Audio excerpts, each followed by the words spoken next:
Hi,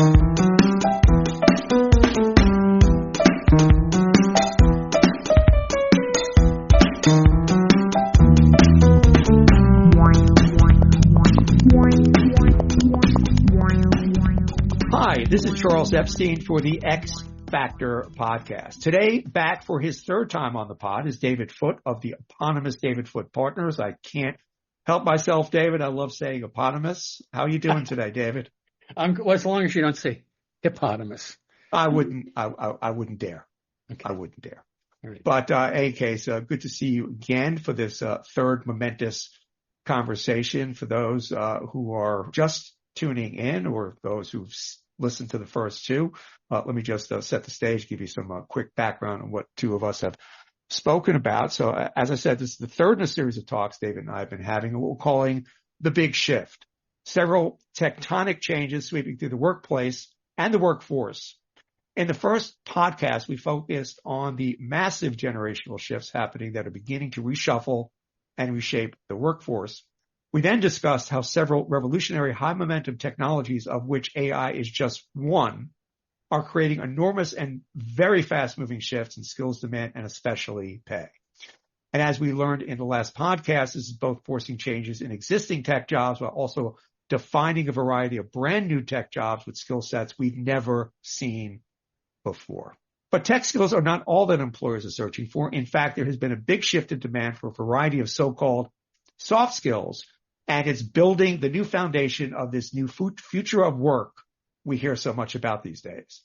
In many ways, it's these soft skills that are becoming more valuable than tech skills when employers are sizing up new IT hires and making hiring decisions, which is, of course, today's topic. So, David, let's get to it. You ready to dig into this? I am more than ready. I know that you are.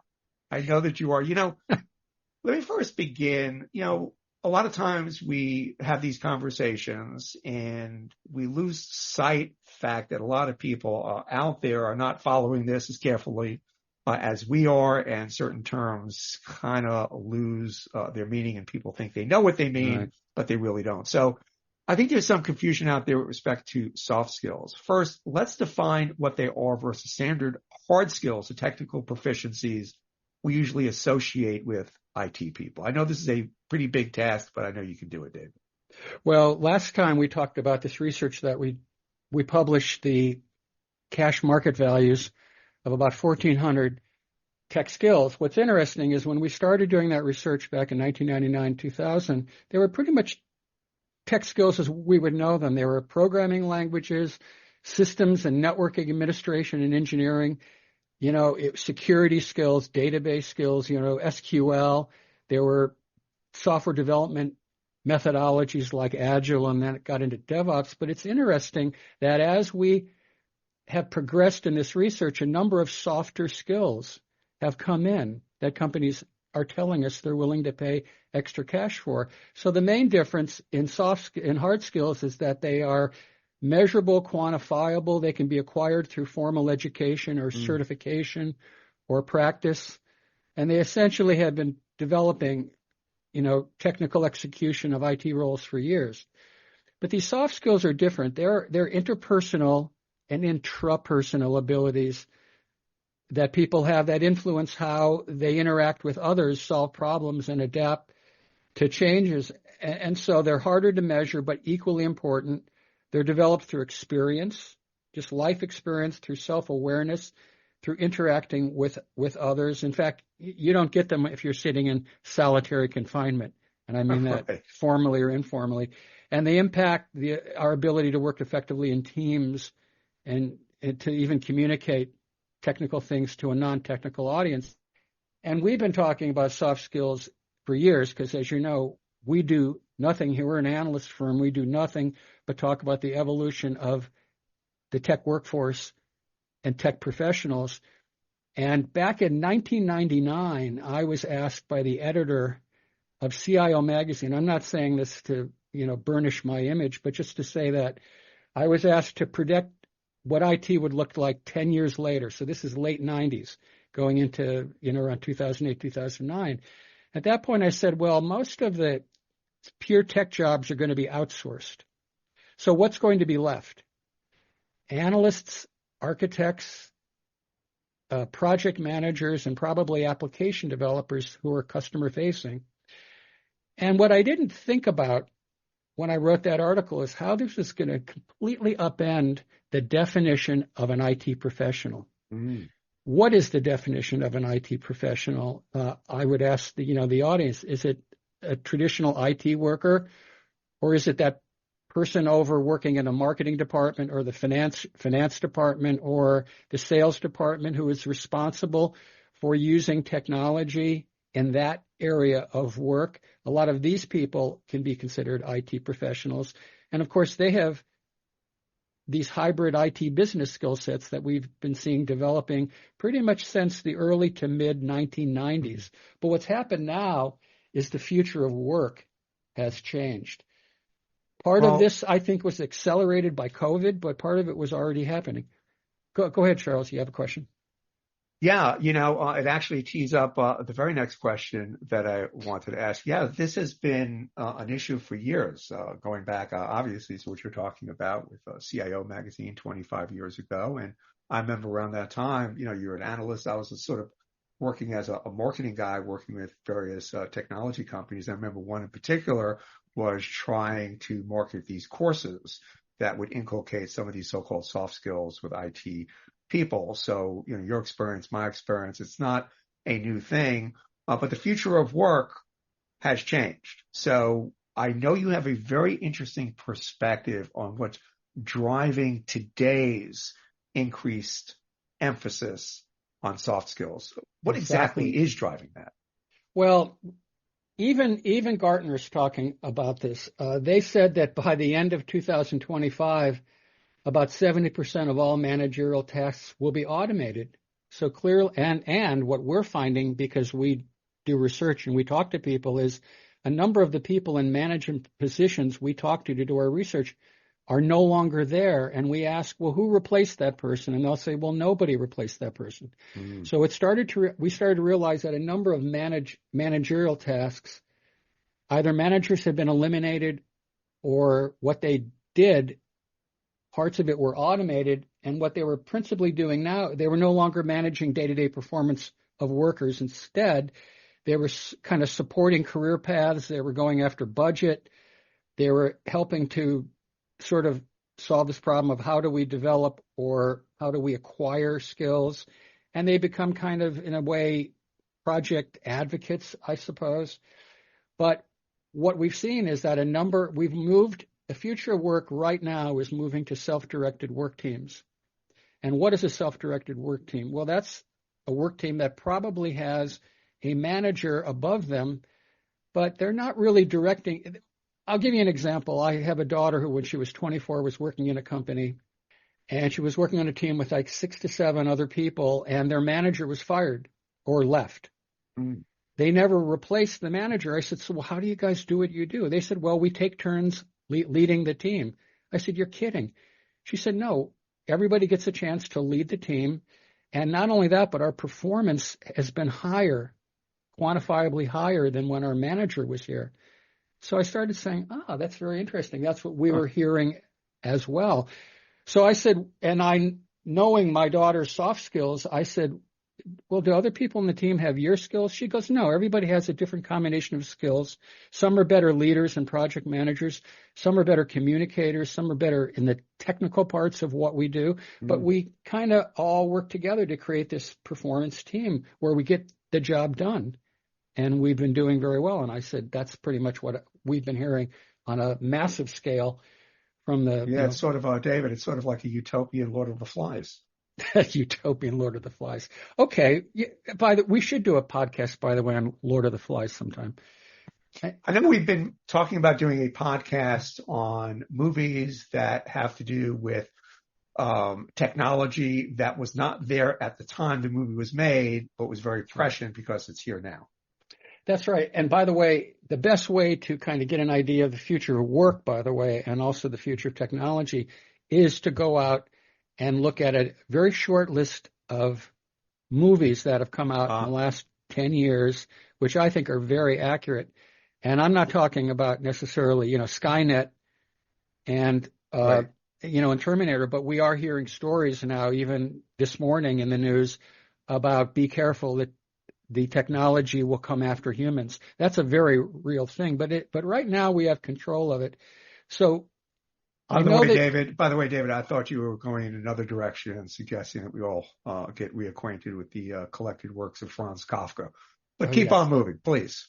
So we should probably talk about what some of these soft skills are, shouldn't we? Yes, I do want to get into that. So we're talking about a very, very big shift in the so-called future of work, which is here, or at least in large part is here. And what's not here is coming very, very fast.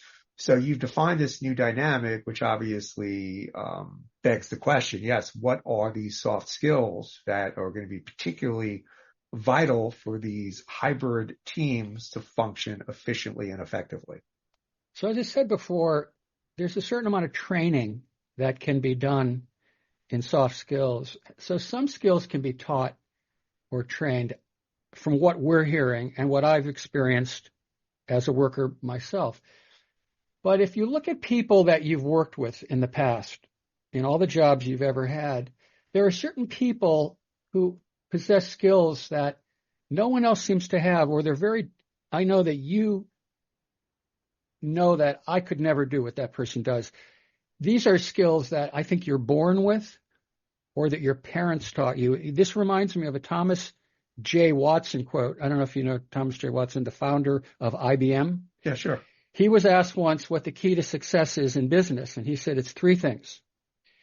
It's get a good education, it's work very hard, and third is be very careful how you choose your parents. Yes, I knew that was coming. Yes. And so there is a differentiator in good parenting versus not so good parenting, and you can be taught these things at an early age. And we'll go over what some of those skills are. And then there's a third group that we hear about. There's 8 skills in this group. There's a question of some people can be taught these and some people can't. It's just this continuum of, nurture versus training.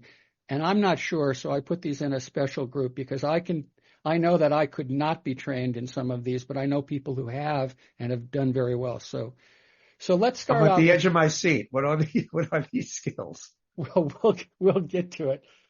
Let me talk about the ones that we're hearing about. And again, this is a list that we've been compiling. I've been compiling for 20 years. It's in almost any presentation I've done in the last 20 years. But it's only lately that companies have said, when we are presented 3 candidates for a job, sometimes we're willing, because of how the nature of work is changing and what it takes to succeed in our company and our culture, we're looking very much at soft skills because you can teach hard skills, very difficult to teach soft skills. So if we have 2 people that are just about equal in technical skills, but one is much higher in some of the soft skills we want, we may hire that person, or even if they're less technically proficient, we'll still hire that person because we know that person will succeed in this job, in our company, in our culture, and whatever technical skills they don't have, we can train them. And that's one of the big differences between hard and soft skills, as I said before, soft skills being interpersonal and intrapersonal skills.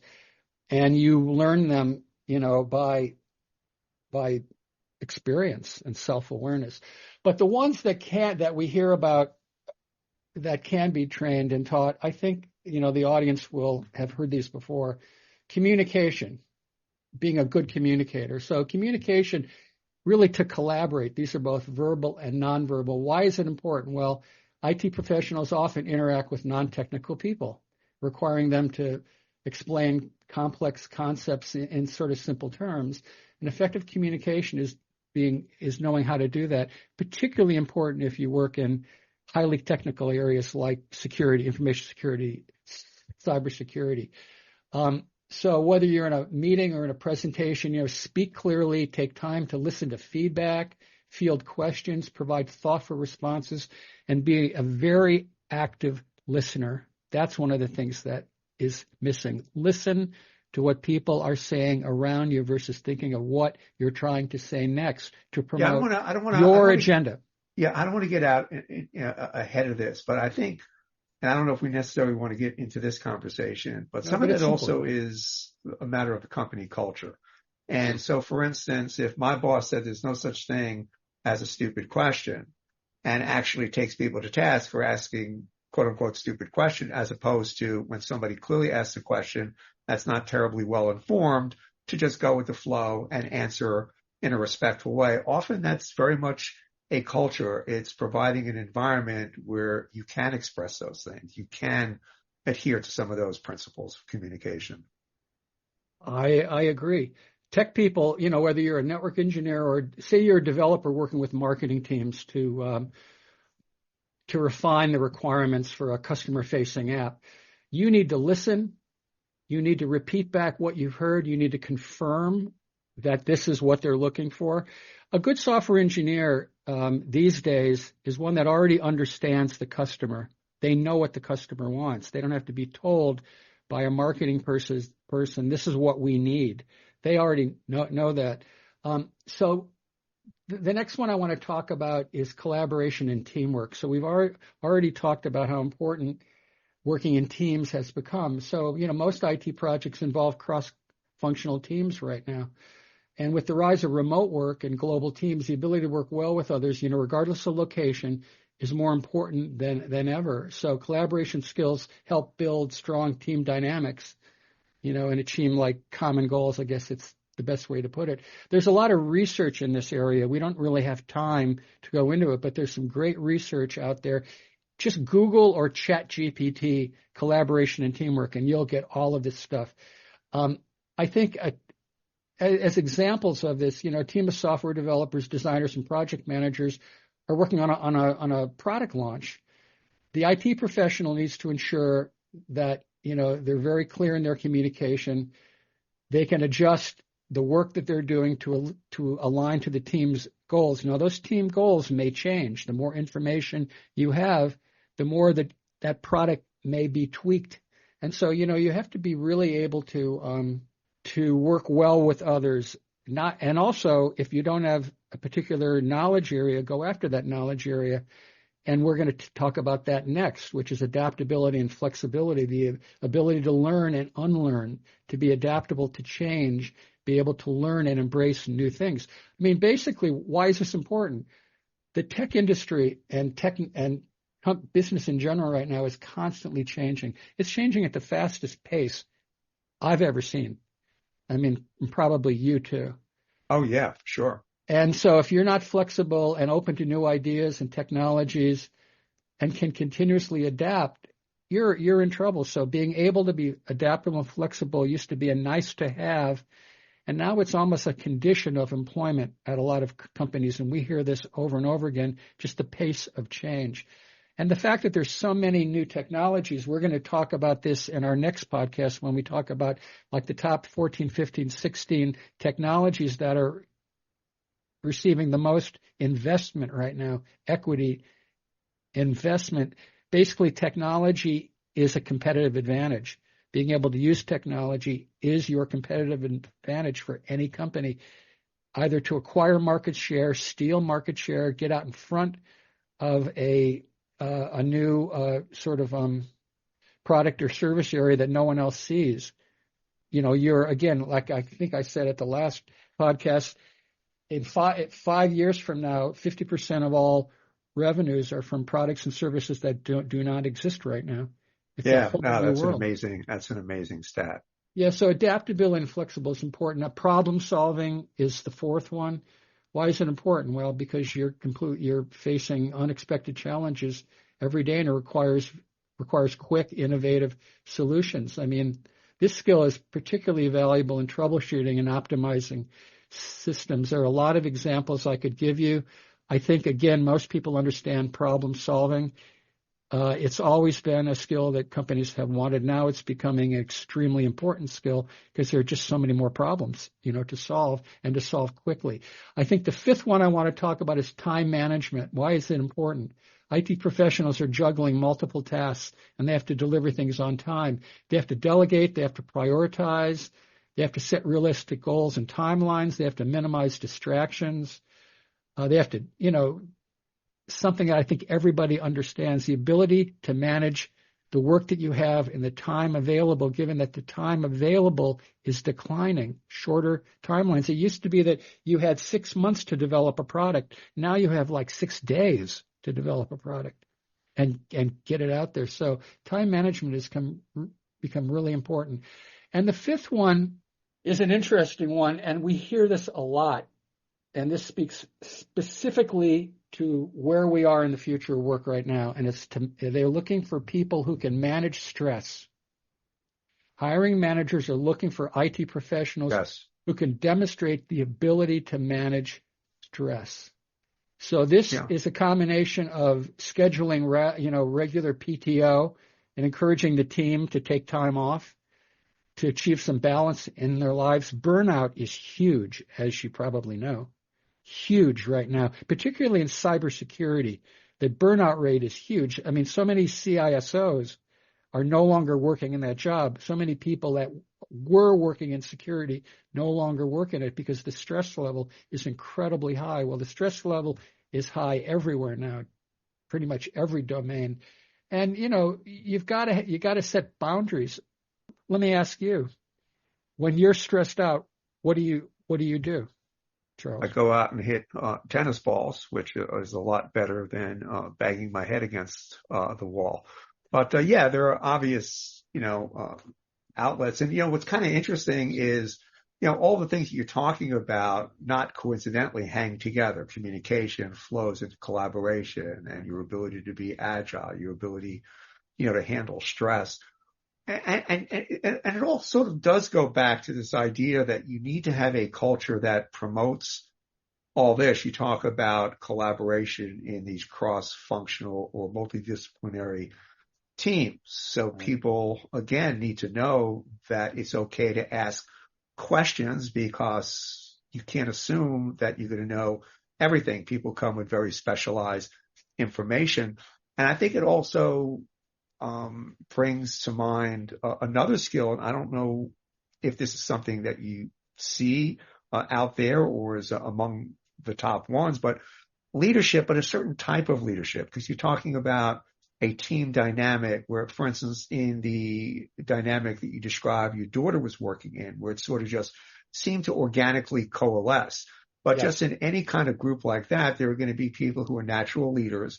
In this context, leadership obviously has to take on a different tone. We hear about compassionate leadership. I'm not sure if that's necessarily a thing, but a certain type of leadership. And also with the awareness that it's not leader followers anymore. You're all in one boat. You're all looking to move in the same direction. So it's a type of leadership where you're acknowledging you're all a team. You all have a role. It may not be parity across everybody's role in this team. But still, it seems to me that that's an important skill, almost like an implicit leadership within a team structure.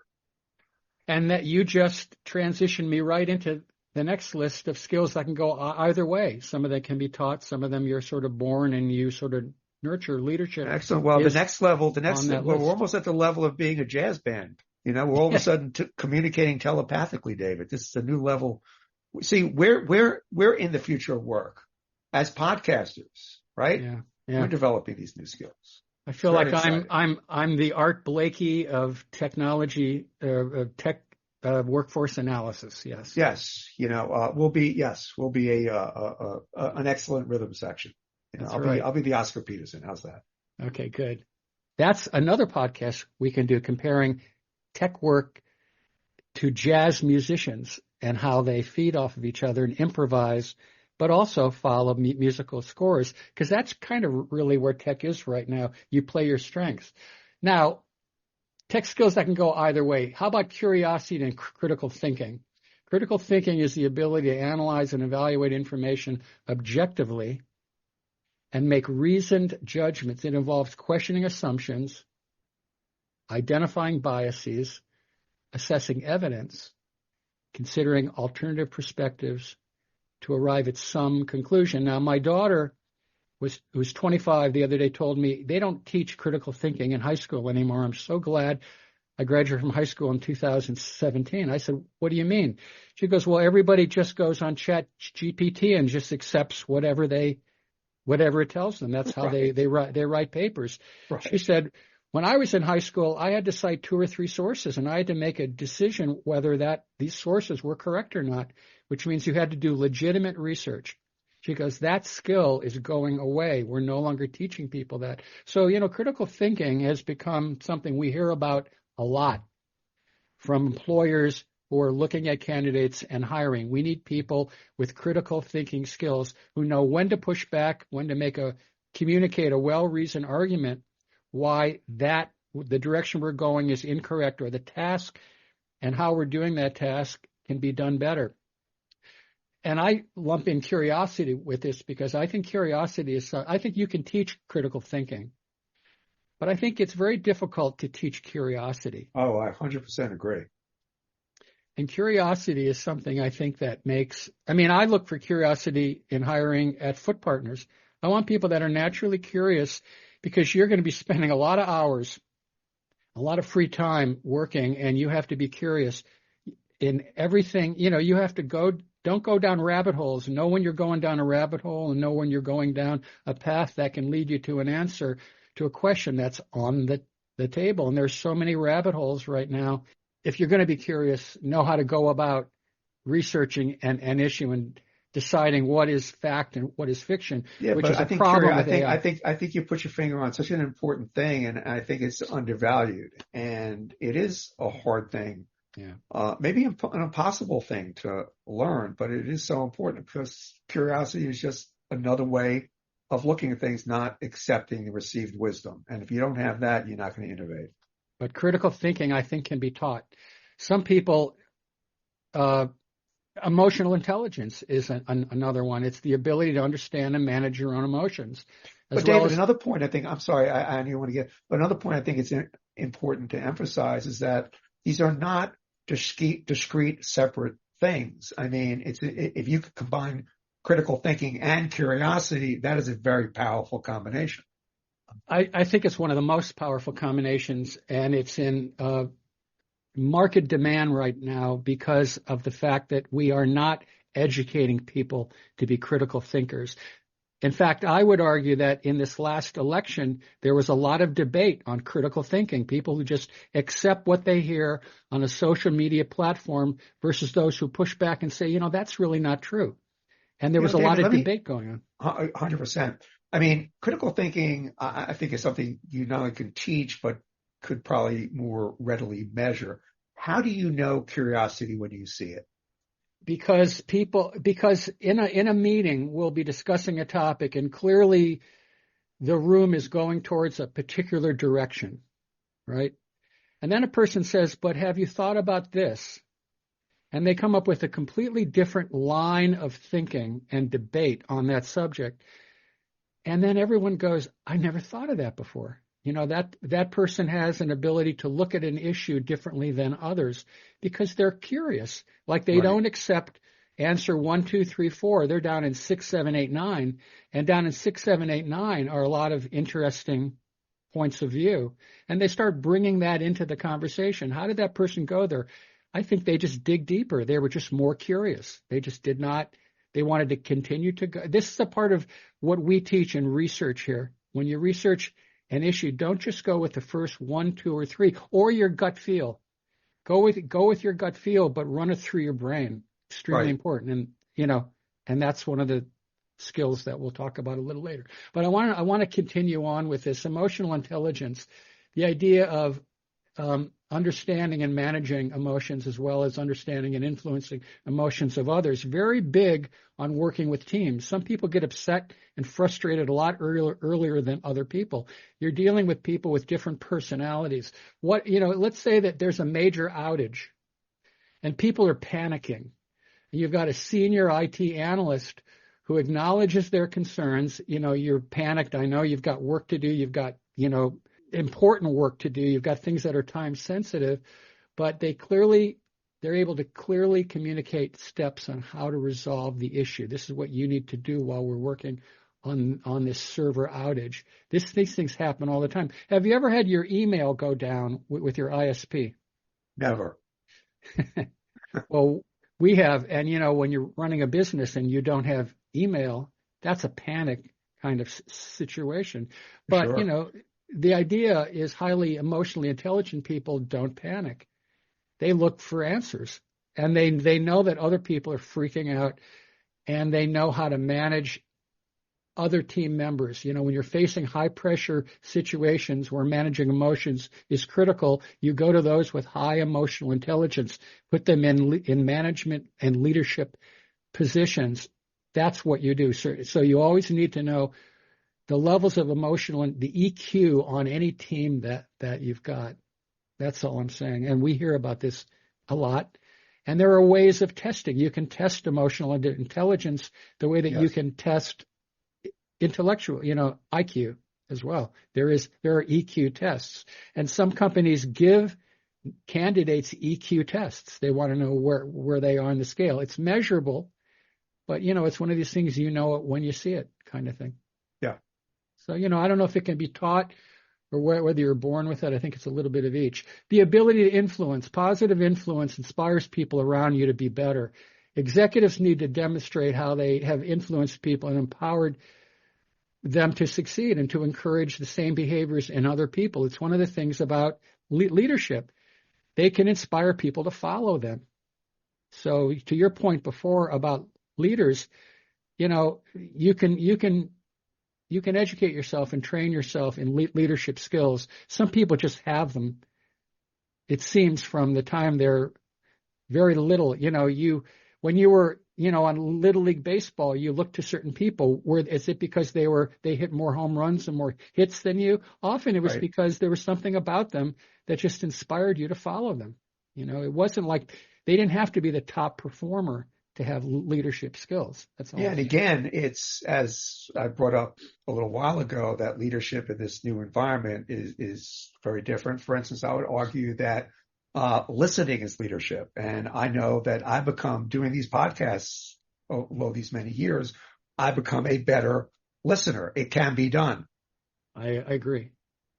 So to round out this list, passion, particularly when you're seamlessly translating, your mission to a company's mission and showing, how, showing a hiring executive how you will ignite that in their company. This is very important. They ask this question: if you come to work for us, what can we expect? Sometimes they give them specific issues. Sometimes they should just say, talk about why you want to work for us. That's your ability to convince them that you have passion in what you do and you have passion to do it at that company. Companies pay a lot of attention to that. People who prepare for interviews and give them a persuasive argument why I should hire you and not candidate, B, C, and D. And passion is a big part of it. Can passion be taught, or are you born with it? I think some people, the more, like working in technology, you either have a passion for it or you don't. Working in any field, you in journalism, it comes down to, if you're lucky enough to have been able to find employment and develop a career in something you're passionate about, it gives you a real advantage over people who are also working alongside of you who don't share the same passion that you have for what you do and how you do it and where you're doing it. Simple. Can you teach it? I don't know. I think not. And then there's integrity, there's vision, having how a company can contribute to the world and how your role can help realize your organization's vision. Executives with vision can attract other candidates who want to be on the same road. And so the idea is, if you can articulate your vision about things, very important. Can that be taught? Don't know. And then the last one, I think, is kind of innovation. The ability to think creatively and propose new ideas, is highly valued in the tech industry. Innovation drives progress and helps companies stay competitive. Can you be taught how to be innovative? Part of it is how you process information. Some people are very good at coming up with new ideas. Some people are very good at not coming up with new ideas, but being able to operationalize those ideas. Some people are ideas people, some aren't. It's a quality that companies are looking for, people that can come up with the next big thing. Steve Jobs versus Steve Wozniak at Apple. Who was the visionary and who was the operationally excellent worker there? Very, very clear. Jobs came up with the visions. Wozniak in the early days was very good at building them. By the way, I think there's also an adjacent conversation to some of these things as far as can they be learned? Are you born with them? It's also a matter, and again, it sort of does go back to company culture and the priorities that are set. So, for instance, can you promote passion? Well, you can certainly do a lot of things that would stifle passion. Yep. So there are a lot of negative things you could do, and you could obviously incentivize. You could reward certain behaviors, exactly, to trigger those desired outcomes. Yes, indeed. Now, the last group, the ones I think that you're primarily born with, let's end with that. I would argue that very difficult to train. The first, and again, these are things that we've learned from talking to about 1,500 employers over many years, what they're looking for, what they're hiring. Now, it's very easy for them to tell us about hard skills because they've chosen certain technology platforms. They've chosen certain vendors they're working with. Some of it is outsourced, some of it is insourced. However, when we say, well, what are some of the skills that are very difficult for you to find? And there are 4 of them. There's people with empathy, authenticity, humility, and creativity. Empathy, understanding and addressing the needs and concerns of users and members of the team can lead to better user experiences and stronger team cohesion. Empathy helps in creating more user-friendly products and fostering a more supportive work environment. Can you teach empathy? I think in some of these things it's to a point, right? And that could be okay. So, for instance, I think it's hard to be truly empathetic if you are not genuinely an empathetic person. I've seen this time and time again. But you could learn to ask certain questions. You could be told or instructed, hey, if you are with a team, you have a leadership position with that team, ask questions. If you identify or somebody makes it very clear this is something very important to them and it may not necessarily be work related, listen, take a note, and ask a couple of questions. Now, you may not necessarily be an empathetic human being. It may not improve your real intrinsic empathy, but I think that's enough in that environment. Well, let's say you're a user experience designer working on a new feature in a mobile app, all right?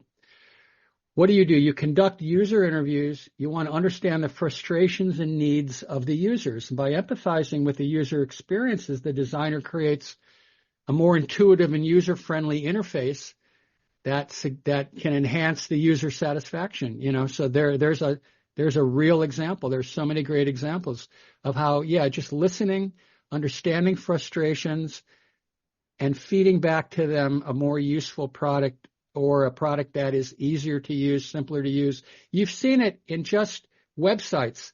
If you have to click through too many screens, you're going to leave that website and go somewhere else. They're going to lose that sale. And that happened years ago when they realized that websites had to change. Early websites were very difficult to navigate. Now navigation is a huge aspect to a positive customer experience, and you'll probably order products or services from that site if it's easier. But anyway, it goes deeper than that. But what about authenticity? It can't be taught. By definition, right? Yeah.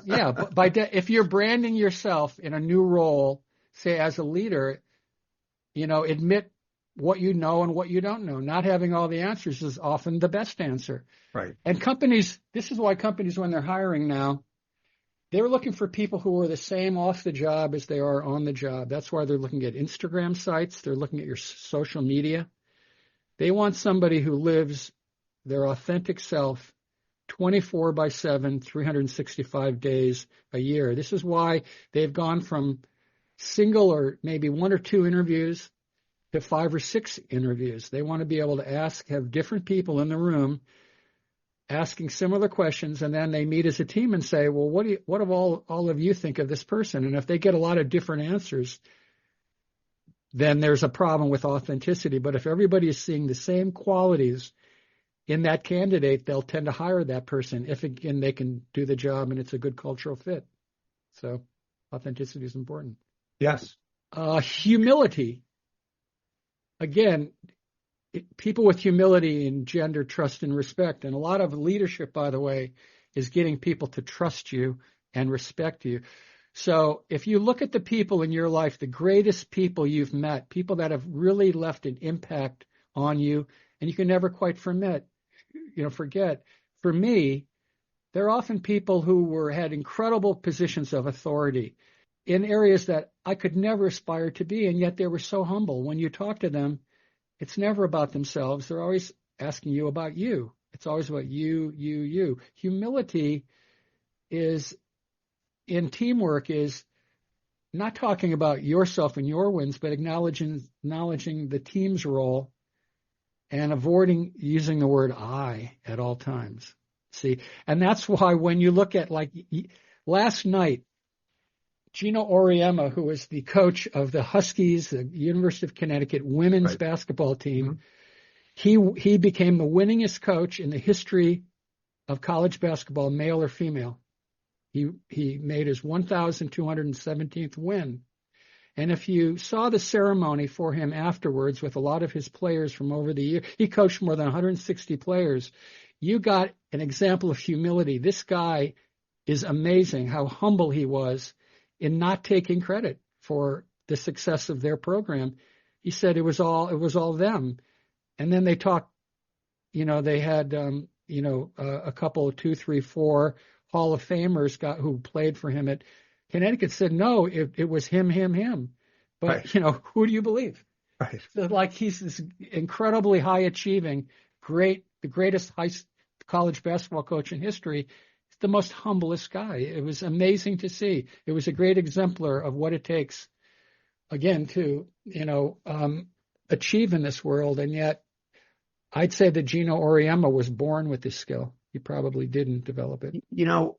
I would just like to make a general observation. Tell me if you agree with this. I don't think you could necessarily be genuinely humble if you're not genuinely humble. I don't think you could be genuinely authentic if you're not genuinely authentic, but you can learn qualities of humility, qualities of authenticity. I agree. In fact, a lot of these things we just talked about, I think you can sort of move the needle a little bit by just following what these people do who are great exemplars of empathy and authenticity and humility. But you can't be them. There's something about them that you can learn a little bit, but you can't actually be them. And these are the ones, again, these are qualities that companies are dying to get. They're looking for, humility, empathy is not going to make you a great UX designer or cybersecurity, engineer, but in working in teams, which is the way that we're framing this whole thing, it becomes very, very powerful working with other people. Right. If you're already a good one, you're going to be a more effective one. Exactly.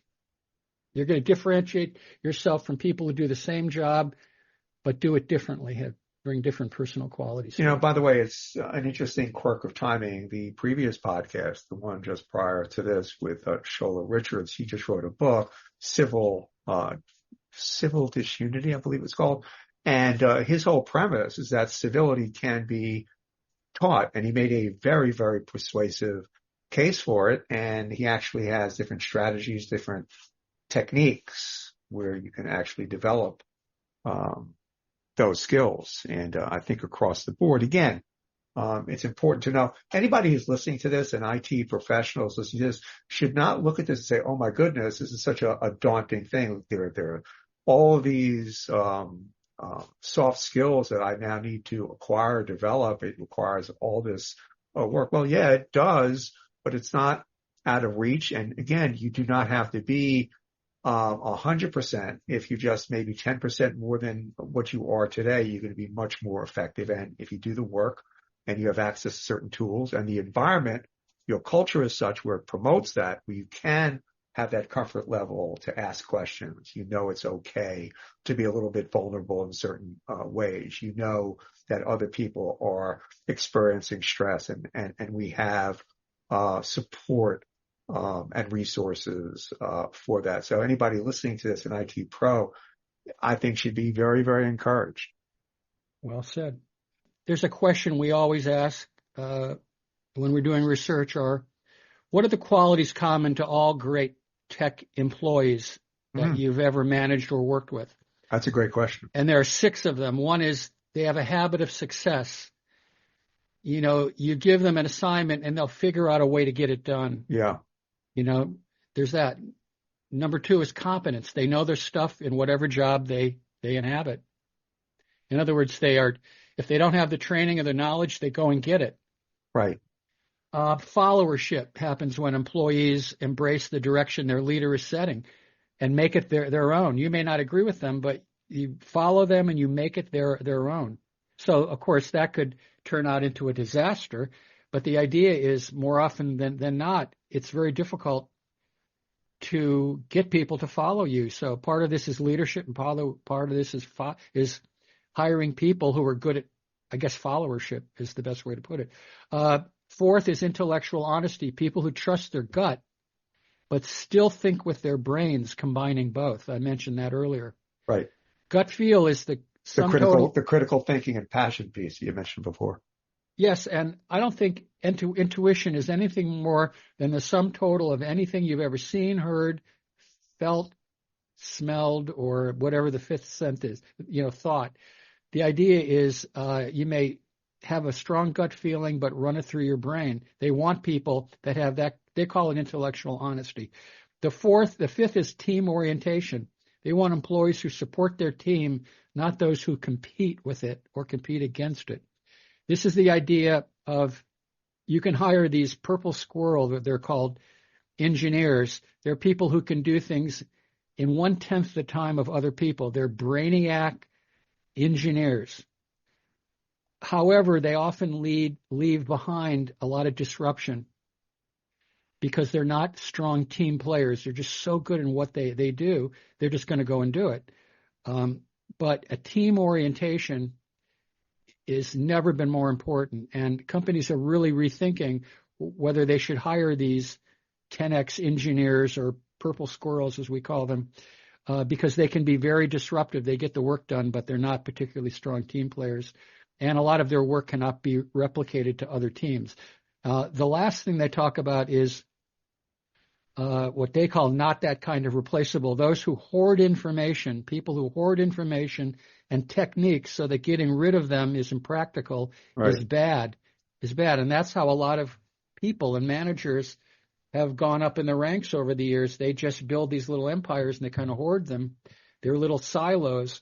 But what's really important now is working cross-functionally, working with teams of people in different cultures. We didn't even talk about that. That was one of the things I think that was on our list of things that you can either teach or maybe already have it, is executives and managers and workers who can work with different cultures. Maybe they speak more than one language, but they understand that working with people in Japan is not like working with people in the United States. It's not like working with people in Romania or right. India. And right. be able to know that you're working with remote teams across all different kinds of cultures is extremely important. Yeah, no, it has another level of complexity to all this. David, last question. What will be different about the next 5 years or so for HR professionals supporting massive workforce transformation as AI and other technologies continue to evolve and change both hard and soft skills necessary to perform jobs? Well, I would go back to the first 2 podcasts we did, and we talked about, the appearance of quantum computing, for instance, as the next industrial revolution. So I think what we're doing is we're finding our way through the AI revolution right now, and we're just a little bit into it. I'd say we're in baby steps into it. And a lot of companies haven't really cemented their AI business plans and firmed up their strategic, play in these areas, but they're experimenting with various skills. And there are a number of AI skills that HR will have to support. They'll have to figure out how to pay these skills, how to find workers in these skills. They have to help management, reshuffle and reshape, as we've said, the workforce. And that's what's ahead for HR is the managers are struggling with how they're going to get this work done. The HR department is there to support them, understand who these people are, what the managers are thinking they're saying, even though they don't have great clarity. One of the great things about HR is your ability to ask questions, be able to help managers define, well, what is it exactly that you're looking for? Because if you make that real to us, we'll help you recruit these people. We'll help find contingent workers, contract workers for you.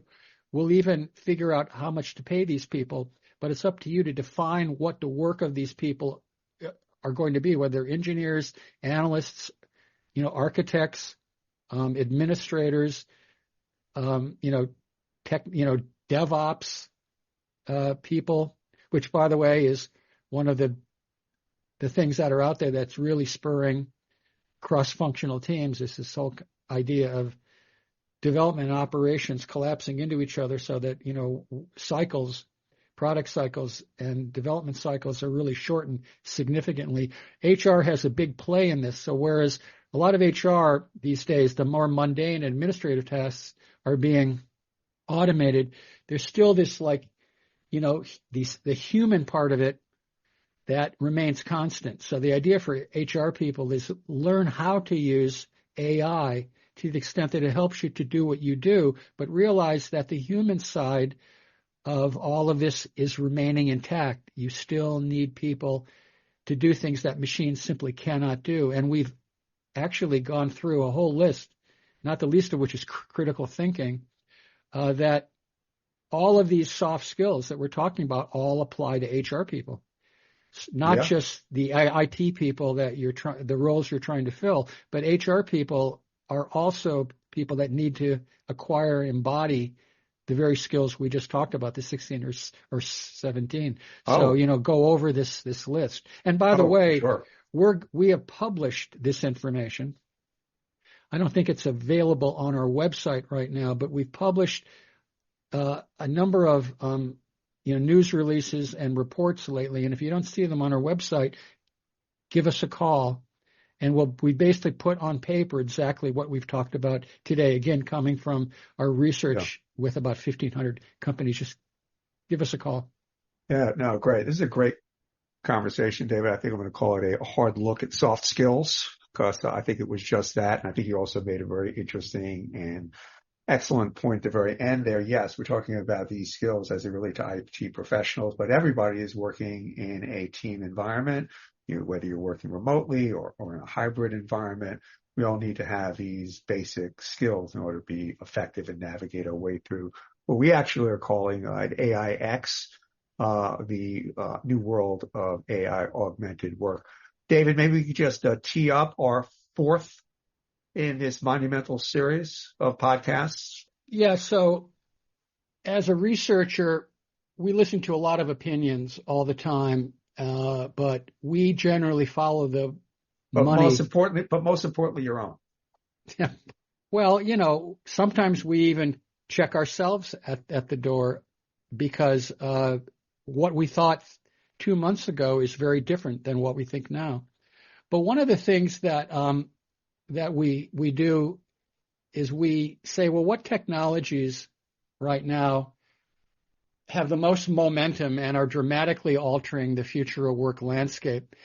And what we've done is we put this into 5 areas. One is AI revolution. There are 3 specific areas of technology relating to AI. AI is not just generative AI. That's just one piece.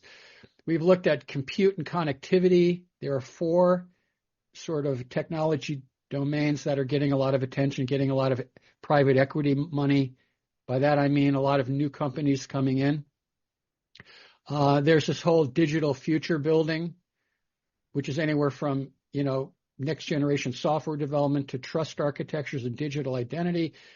There are what we call cutting edge engineering, which is kind of the future of mobility, the future of space technologies, future of bioengineering, and then there's sustainability. So we're going to talk about these 15 or 16 technologies that are getting the most play from the point of view of equity investments, because this will give you a hint as not only where you should be looking to direct your career, but also where you might want to put some of your personal investments if you are out there in the marketplace. Yes. Thank you so much for joining me for yet another great conversation, or third. Today I spoke with David Foote of the eponymous David Foote Partners. This is the third in our Big Shift series, and today we spoke about the increasing importance of soft skills vis-a-vis IT professionals and technology jobs and technology work. Thanks so much for listening. We'll see you again next time on The X Factor.